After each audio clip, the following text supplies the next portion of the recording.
Hello student, welcome to my YouTube channel PBG T की classes. Class 10th के पिछले video में हमने पढ़ा था बायोलॉजी के पार्ट 3 के परिवहन चैप्टर में जाइलम और फ्लोएम के बारे में। वहाँ हमने जाना था कि जाइलम और फ्लोएम किसे कहते हैं, उनकी परिभाषा क्या है, जाइलम और फ्लोएम कार्य कैसे करते हैं, ठीक है, जाइलम फ्लोएम में अंतर क्या है। वहाँ हमने जाइलम के क्रियाविधि में एक बात जानी थी कि जब परासरण दाब द्वारा जल मूल रोमों से पत्तियों तक जाता है तो उन जाने की प्रक्रियाओं में जब जल पत्तियों तक पहुँचता है तो वो जल अगर 100% पहुँच रहा हो तो उसमें से 10% ही मुख्य रूप से प्रकाश संश्लेषण में उपयोग करते हैं पत्तियाँ। बाकी के 90% जो जल होते हैं उनको वाष्प के रूप में वायुमंडल में छोड़ देते हैं और उसी प्रक्रिया को हमने कहा था वाष्पोत्सर्जन कहते हैं। तो आज के वीडियो में हमें पढ़ना है वाष्पोत्सर्जन किसे कहते हैं, वाष्पोत्सर्जन की क्रियाविधि क्या है और वाष्पोत्सर्जन का महत्व क्या है।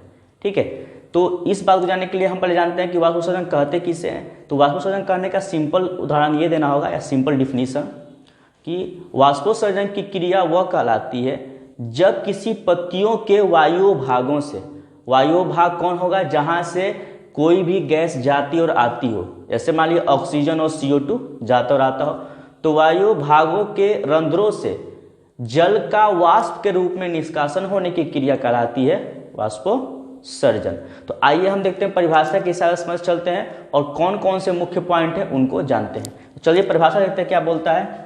परिभाषा बोल रहा है कि पौधों के वायवीय भागों से, तो वायवीय भाग हमने बताया कि पत्तियों में पाए जाने वाले छोटे छोटे क्या होंगे, रंध्र होंगे। तो पत्तियों के वायु भागों से जल के रंध्रों द्वारा, तो जल के रंध्रों द्वारा, तो अब जो रंध्र हमने कहा कि स्टोमाटा है या हाँ स्टोमाटा उसको बोलते हैं और रंध्र बोलते हैं। तो पत्तियों में पाए जाने वाले जो स्टोमाटा और रंध्र हैं उनसे मुख्य रूप से जल वाष्प के रूप में बाहर निकलेगा। किस रूप में, वाष्प के रूप में बाहर निकलेगा और जिस प्रक्रिया द्वारा बाहर निकलता है उसी को बोलते हैं वाष्पोत्सर्जन। तो ये हुआ सिंपल डिफिनीशन, परिभाषा। अब पूछा जाता है कि जिस क्रिया द्वारा होता है उसे क्या कहते हैं, तो वाष्पोत्सर्जन होगा। तो वाष्पोत्सर्जन होगा मगर इसमें मुख्य रूप से शारीरिक क्रिया का महत्व होगा। कहने का अर्थ ये कि सभी पेड़ पौधों में एक समान वाष्पोत्सर्जन नहीं होता है। वाष्पोत्सर्जन होने के लिए पेड़ पौधों के बनावट आकार पर निर्भर होना पड़ता है। कुछ पेड़ पौधे बहुत छोटे, कुछ उससे छोटे, कुछ उससे बड़े होते हैं पेड़ पौधे। तो सभी पेड़ पौधों के आकार बनावट सब एक समान नहीं होते। तो शारीरिक क्रिया का यहाँ बहुत महत्व हो जाता है। क्यों? क्योंकि सभी के एक समान शारीरिक क्रिया न होने की वजह से वाष्पोत्सर्जन क्रिया भी बहुत अंतर हो जाती है। कुछ पेड़ पौधे बहुत कम मात्रा में जल को निकालते हैं, कुछ पेड़ पौधे अधिक मात्रा में निकालते हैं क्योंकि उनके आकार दोनों के भिन्न भिन्न होते हैं। ठीक है, तो यहाँ देखते हैं अगला पॉइंट क्या बोल रहा है। अगला पॉइंट बोल रहा है कि वाष्पोत्सर्जन एक शारीरिक क्रिया है, फिजियोलॉजिकल प्रोसेस है। इस बात को याद रखना है कि एक शारीरिक क्रिया है जिसमें अलग अलग पौधों में इस क्रिया से निष्कासित जल की मात्रा भिन्न भिन्न होती है। हमने पहले कहा कि भिन्न भिन्न क्यों, क्योंकि सबके आकार बनावट एक समान नहीं होंगे। कुछ पेड़ पौधों की जो लकड़ियां होती है काष्ठ होंगे वो मुलायम होंगे, कुछ के लचीले होंगे, कुछ के बहुत ज़्यादा कठोर होंगे। तो सबके अलग अलग वाष्पोत्सर्जन करने की क्रिया होगी। अब बताती है कि कैसे हम मानेंगे, तो कुछ उदाहरण है। जैसे मकई के पौधों में एक दिन में 3 से 4 लीटर जल का निष्कासन होता है, सेब में 10 से 20 लीटर जल का निष्कासन होता है। उसी तरह जब बड़े बड़े पेड़ पौधे में हम जाएंगे तो उन सब में भी जल का निष्कासन 50 से 60, 60 से 70 लीटर प्रतिदिन में होता है। अगर औसतन मानी जाए तो एक पत्ती अपने वजन के हिसाब से, एक पत्ती अपने वजन के हिसाब से पूरे 1 घंटे में औसतन अपने आधा मतलब कि 50 गुना जल के निष्कासन कर देती है। उसी तरह जो पेड़ पौधे का जीवन काल है, आयु है कि वो कितने वर्ष तक जिएंगे, उनके आयु वर्ष के हिसाब से वो 100 गुना जल का निष्कासन कर देते हैं। तो ये था वाष्पोत्सर्जन की क्रिया कि कैसे हम समझें कि वाष्पोत्सर्जन कैसे होता है, किस क्रिया विधि से होता है। ठीक है ना, ये सारे पॉइंट्स थे। अब बात आती है कि वाष्पोत्सर्जन की क्रिया विधि क्या होगी। तो आइए देखते हैं क्रिया विधि क्या है। तो हमने पहला पॉइंट एक चीज पढ़ा था अगले वीडियो में, जहां हमने कहा था कि जब जाइलम की क्रिया विधि होती है तो जो मूल रोम होते हैं वो मूल दाब की सहायता से आसपास मौजूद जल की मात्रा में घुलित खनिज लवण को आयनों के रूप में लेते हैं, अवशोषण करते हैं। तो अवशोषण करने के पश्चात उनके मूल रोम से लेकर पत्तियों तक एक स्तंभ बनता है, एक नली बनती है जिसको जल स्तंभ बोलते हैं, और वह जल स्तंभ प्रासरण दाब की क्रिया द्वारा कार्य करता है। ठीक है, तो वही पॉइंट है कि यहाँ काम करेगा, क्या काम करेगा कि प्रासरण प्रवणता जो होगी वो प्रासरण दाब के फलस्वरूप ही कार्य करेगी और वो जल स्तंभ निरंतर बनता रहेगा और जाता रहेगा। कहने का अर्थ ये कि सिंपल कि जो जल स्तंभ बन रहा है वो वाष्पोत्सर्जन क्रिया के फलस्वरूप ही बन रहा है।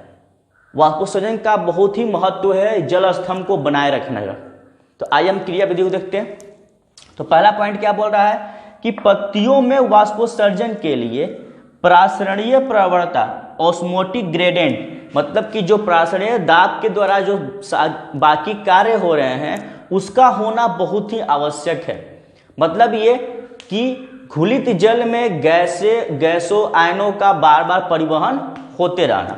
इसके बाद दूसरा पॉइंट आता है कि पत्तियों के रंध्रों के आसपास, अब मान लीजिए ये पत्ती है,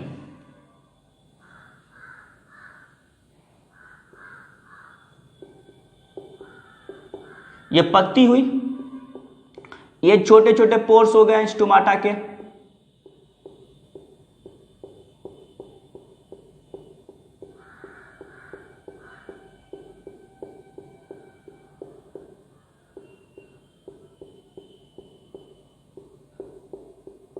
छोटे छोटे पोर्स हो गए स्टोमाटा के। तो कह रहा है कि पत्तियों के रंध्रों के आसपास स्थित कोशिकाओं में, अब पत्तियों के जो रंध्र हैं उसके आसपास बहुत सारी कोशिकाएं होंगी। तो उन कोशिकाओं में जो प्रासरणीय दाब है वो उत्तकीय कोशिकाओं से सबसे ज्यादा होंगे। मतलब किसके? जाइलम उत्तकीयों कोशिकाओं से सबसे ज्यादा किसमें होंगे? जो पत्तियों के रंध्र की कोशिकाएं हैं उनमें ज्यादा होंगी।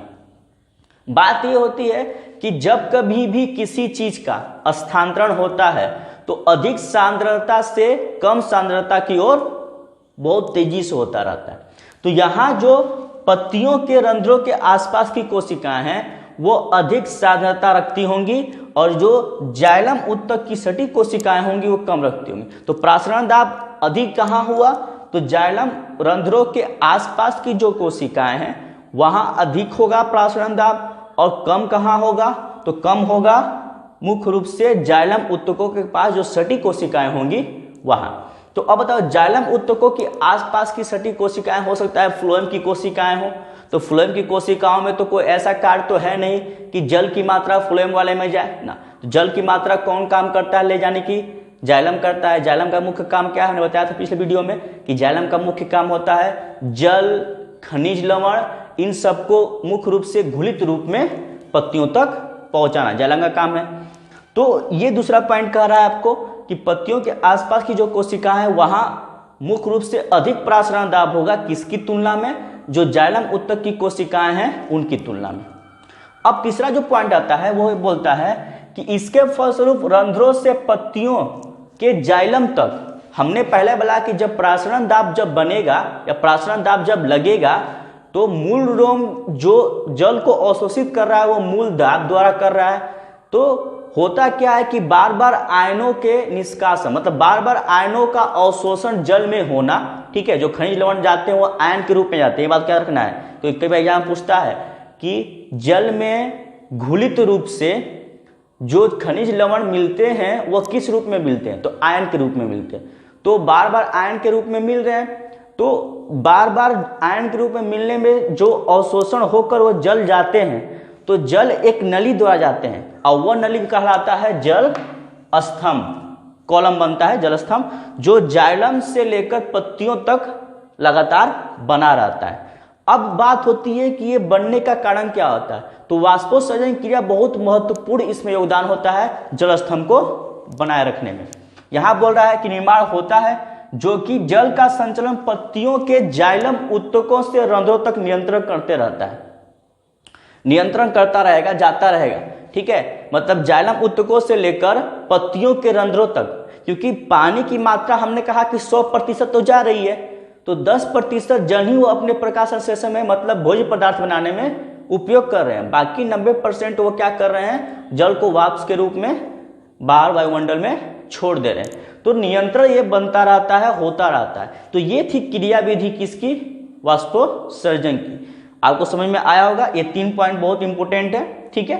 अब आता है कि वाष्पोत्सर्जन का महत्व क्या है। जो ज्यादातर एग्जाम में पूछता है कि वाष्पोत्सर्जन का महत्व क्या है, तो महत्व बहुत ही ज्यादा इसका रखता है। सबसे पहला पॉइंट महत्व क्या बोलेगा कि पौधों के मूल से चोटी तक लगातार जल का धारा वाष्पोत्सर्जन द्वारा प्रभावित होती है। हमने पहले भी कहा कि प्रासरण दाब द्वारा जो जल स्तंभ बन रहा है, तो जल स्तंभ कर क्या रहा है कि वाष्पोत्सर्जन क्रिया नहीं होगी तो वो जल स्तंभ निरंतर बना नहीं रहेगा, बीच में टूट भी सकता है। तो वाष्पोत्सर्जन बार बार होना मतलब ये कि अगर सिंपल समझाया जाए, ठीक है, तो मान लीजिए 2 वायु हैं, एक गर्म वायु एक ठंडा वायु।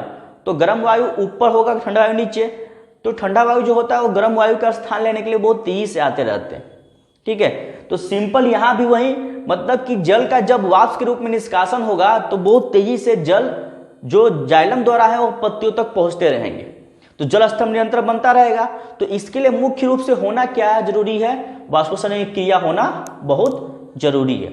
अब बात आती है दूसरे पॉइंट की। तो दूसरा पॉइंट क्या है, खनिज अवशोषण और परिवहन में भी सहायता करता है। हाँ जरूर करेगा, क्योंकि जब वो जल का नियंत्रण जल स्तंभ द्वारा पत्तियों तक निष्कासन, पत्तियों तक करवा रहा है परिवहन, तो मुख्य रूप से खनिज का भी अवशोषण करवाएगा और उनका परिवहन भी कराएगा, क्योंकि खनिज तो मुख्य रूप से घुलित रूप नहीं तो जा रहे हैं जल के साथ आयन के रूप में। तो 2 पॉइंट यहाँ क्लियर हुआ। पहला ये कि पौधों में मूल से, मूल मतलब क्या, मूल रोम से चोटी तक लगातार जल का परिवहन कराना या कराते रहना जल स्तंभ द्वारा, यह मुख्य रूप से वाष्पोत्सर्जन की क्रिया होगी, ठीक है। दूसरा महत्व क्या है, खनिज अवशोषण एवं परिवहन में भी सहायता करवाता रहता है। खनिज को अवशोषण भी कराएगा और परिवहन भी कराता रहेगा, ठीक है, कौन, वाष्पोत्सर्जन। और तीसरा महत्व क्या है, यह पौधों के तापक्रम संतुलन बनाए रखने में सहायता होता है। बहुत इंपॉर्टेंट पॉइंट है, क्वेश्चन पूछता है कि वो कौन सी क्रिया है जो पौधों में तापक्रम को संतुलन बनाए रखता है। अब तापक्रम संतुलन कहने का अर्थ ये होगा, सिंपल समझिए कि कोई मनुष्य है, मनुष्य के शरीर से पसीने निकलते हैं। अब गर्मियों के दिनों में जब पसीने शरीर से निकल रहे हैं, तो कहने का अर्थ ये कि जो बाहर का तापमान है वो हमारे शरीर के तापमान से मेल नहीं खा रहा, तो उस शरीर के तापमान को बाहर के तापमान से मेल खिलाने के लिए शरीर से पसीने का निकलना जरूरी होता है। तो वैसे ही वाष्पोत्सर्जन की क्रिया होना बहुत जरूरी है पेड़ पौधों से, ठीक है, ताकि वो शरीर के तापमान को, मतलब ये कि जिस प्रकार के मौसम बदल रहे हैं उसके हिसाब से वो अपने आप को ढाल सके। जबकि अलग अलग मौसम के हिसाब से अलग अलग पेड़ पौधे अलग अलग जलवायु में उगते हैं, ठीक है, मगर यहाँ जो तापक्रम है वो किसी खास जलवायु में जब मौसम की जो बदलाव होगी, ऐसे मान लीजिए कि उष्णकटिबंधीय क्षेत्र है, जैसे हम लोग के आसपास के ऐसे पेड़ पौधे हैं, तो मान लीजिए अभी मौसम खूब सुहाना धूप है, अभी ठंडा हो गया, तो ऐसी स्थिति में वो पेड़ पौधे मुख्य रूप से वाष्पोत्सर्जन क्रिया कब करेंगे, जब ज्यादातर धूप उन्हें मिलेंगी, प्रकाश से ज्यादा क्रिया होगी, ठीक है। तो वैसे परिस्थिति में अपने आपके शरीर को ताप संतुलन बनाए रखने में सहायक होते हैं। तो ये थे महत्व वाष्पोत्सर्जन के। तो आई होप ये पूरे पॉइंट आपको समझ में आए होंगे। अब आते हैं छोटे से फिगर के द्वारा हम समझते हैं कि कैसे वाष्पोत्सर्जन होती है, ठीक है, और जाइलम फ्लोएम कैसे दिखते हैं। चलिए आइए देखते हैं यहाँ पर हम लोग।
मान लीजिए ये पेड़ है, ठीक है।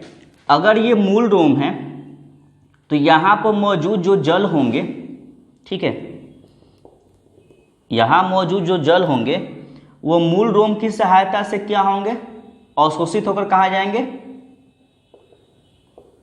ऊपर की ओर।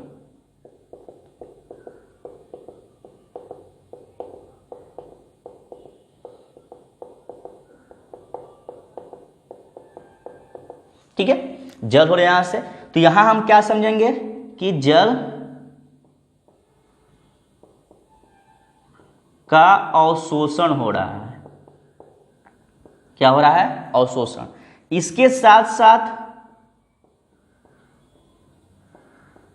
खनिज लवण का भी अवशोषण हो रहा है, जो यहां मुख्य रूप से जाइलम उत्तकों की कोशिकाओं द्वारा नीचे से क्या हो रहे हैं, ऊपर की तरफ जा रहे हैं, मतलब मूल से लेकर चोटी तक जा रहे हैं परासरण दाब की क्रिया द्वारा। तो ऊपर जब जा रहे हैं तो यहां जो मौजूद पत्तियां होंगी, इन पत्तियों से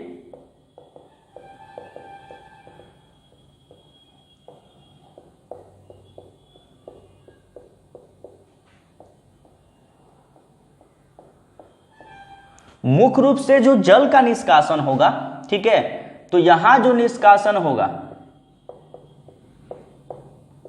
निष्कासित जल वाष्प के रूप में बाहर निकलेगा। किसके रूप में, वाष्प के रूप में बाहर निकलेगा। तो ये सिंपल फिगर समझने के लिए कि यहां जो मूल रोम है, ठीक है, मूल रोम मूल दाब द्वारा जो आसपास, अब होती क्या है कि छोटे छोटे मट्टी के टुकड़े होते हैं, टुकड़ों के आसपास पानी की मात्रा पाई जाती है। उन्हीं पानी की मात्रा में जो मट्टी में मौजूद खनिज लवण होंगे वो घुल के जल में मिल जाएंगे, और यहाँ उनकी सहायता से क्या होंगे, मुख्य रूप से मूल दाब द्वारा मूल रोम से अवशोषित होकर जाइलम उत्तक की कोशिकाओं की सहायता से ऊपर की तरफ चढ़ेंगे, और ऊपर मौजूद पत्तियों में जाकर प्रकाश संश्लेषण क्रिया को पूर्ण कराएंगे, और वहां से जो जल बच जाएंगे वो मुख्य रूप से वाष्पोत्सर्जन क्रिया द्वारा क्या हो जाएंगे, निष्कासित हो जाएंगे। अब आते हैं हम लोग कि जाइलम और फ्लोएम कैसे दिखते हैं। देखिए, हमने बताया था कि जाइलम में दो मुख्य कोशिकाएं कार्य करती हैं, वाहिकाएं और वाहिनिकाएं, जबकि फ्लोएम में एक कोशिका मुख्य रूप से काम करती है, वो है चालनी नलिका, जिसको सीवी ट्यूब्स बोलते हैं। देखिए कैसे होते हैं वो, कुछ इस प्रकार से दिखते हैं। अगर हम बात करें वाहिकाओं की तो कुछ इस तरह से दिखते हैं, ठीक, और एक शेप होता है उनका इस तरह।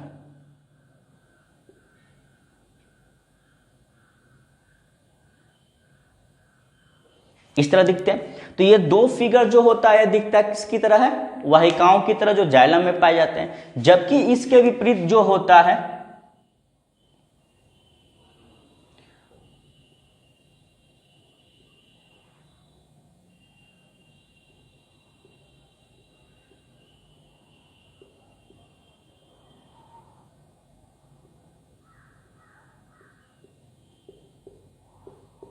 फ्लोएम में, जो फ्लोएम उत्तक में जो कोशिकाएं हैं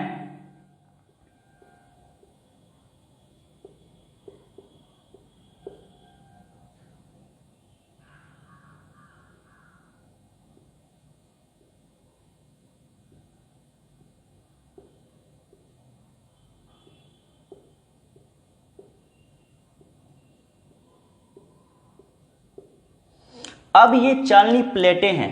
अब चालनी नलिकाएं कैसी होंगी, तो कुछ इस प्रकार से दिखेंगी।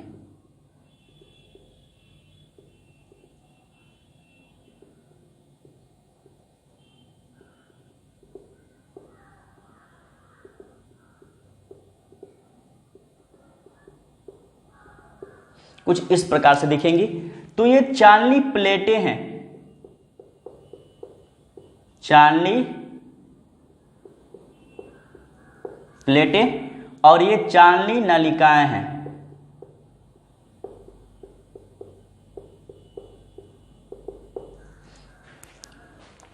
ये क्या है, चालनी नलिकाएं। तो कोई इस प्रकार से ये सब दिखते हैं। तो ये सब जितने भी टॉपिक थे, ठीक है, ये सभी थे कि पौधों में पदार्थों का परिवहन कैसे होता है। तो हमने जाना कि जब पौधों में मुख्य रूप से जाइलम की क्रियाविधि हम पढ़ेंगे तो वहां दो रूप से, एक तो जल और खनिज का अवशोषण, दूसरा वाष्पोत्सर्जन, दोनों एक दूसरे से मतलब कि पूरक हैं, दोनों सहायक हैं। और जब खनिज लवण का स्थानांतरण की बात हम करेंगे तो खनिज लवण का स्थानांतरण में बताया था कि सुक्रोज के रूप में स्थानांतरण होता है।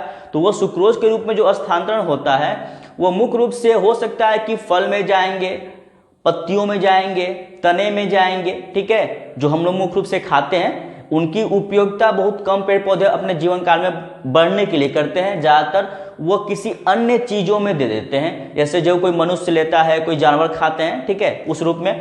तो स्थानांतरण जो वहाँ भी होता है वो अधिक सांद्रता से कम सांद्रता की ओर बहुत तेजी से होता है, ठीक है ना। तो वहाँ भी जो होगा तो मुख्य रूप से चालनी नलिकाओं द्वारा ही स्थानांतरण मुख्य रूप से होगा। और हमने बताया था कि मुख्य रूप से जाइलम की जो उत्तक कोशिकाएं हैं वो एक दिशीय काम करती है, मतलब क्या, नीचे से ऊपर की ओर ही सिर्फ काम करती है, जबकि मुख्य रूप से फ्लोएम उत्तक की जो कोशिकाएं हैं वो दोनों तरफ काम करती है, मतलब क्या, ऊपर की तरफ और नीचे की तरफ, दोनों तरफ। क्योंकि वो काम क्या करती है, भोज्य पदार्थों को स्थानांतरण करने का काम करती है। तो भोज्य पदार्थ सब जगह चाहिए, जड़ों में चाहिए, तनों में चाहिए, शाखाओं में चाहिए, सब जगह चाहिए, ठीक है। तो ये सारे पॉइंट्स थे मुख्य रूप से पौधों के पदार्थों के परिवहन के बारे में। अगला वीडियो में जब हम लोग मिलेंगे तो वहां हम पढ़ेंगे जंतुओं में परिवहन। आई होप आपको पूरी वीडियो समझ में आई होगी, ठीक है। मिलते हैं अगली वीडियो में, तब तक के लिए ऑल द बेस्ट।